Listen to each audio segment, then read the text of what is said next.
Hello, it's Dr. Rhonda Johnson. Today is Friday, May 13th, 2022. And today I'm going to be talking about preventing the next million deaths from COVID-19. I know you've already heard about this, that more than 1 million people have died from COVID in the United States. You know, we've been mourning, grieving, crying, and now, folks, we have to act to prevent this from happening again. What we have to realize is that dying from COVID, for many people, not everyone, is a preventable death.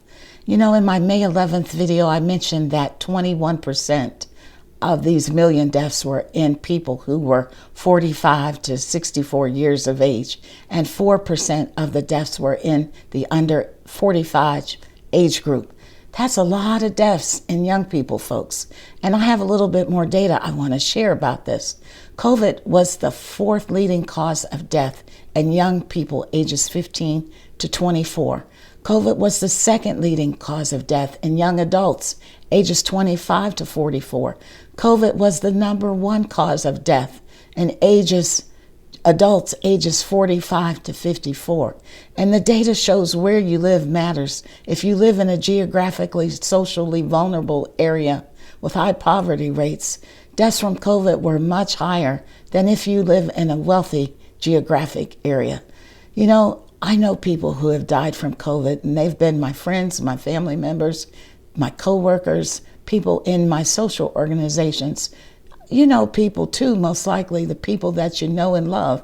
And I'm sorry if people are dying way too early, decades earlier than they should be dying, all due to this virus. And many of the dead were parents that left behind spouses and children. ABC News did a story last night, and they mentioned the 250,000 orphan children in the United States from COVID. And some of these children have lost both parents. You know, it's time to quit thinking of COVID as just a cold or of the flu. It's time to own this virus as the killer virus that it really is. We've got 1 million dead in the United States and 15 million dead around the world. This is not a joke. You know, I think back to the early days of the pandemic, very little could be done to stop people from dying. But now we have tests, we have effective vaccines and boosters. We've got prevention tools such as masks, hand washing, opening the windows, avoiding overcrowding, doing things outdoors when possible. Folks, this is how we're going to save lives.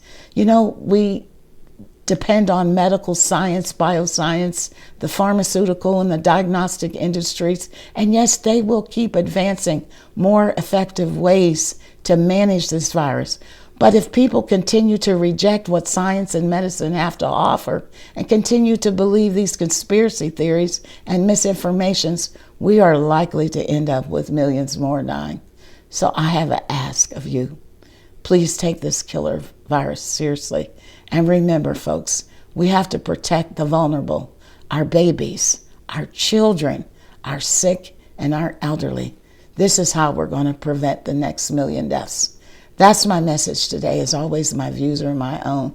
And I have one last ask. If there's a topic that you would like for me to cover, please leave me a comment and let me know, and I'll try to address it in the days ahead. As always, be safe and have a great day.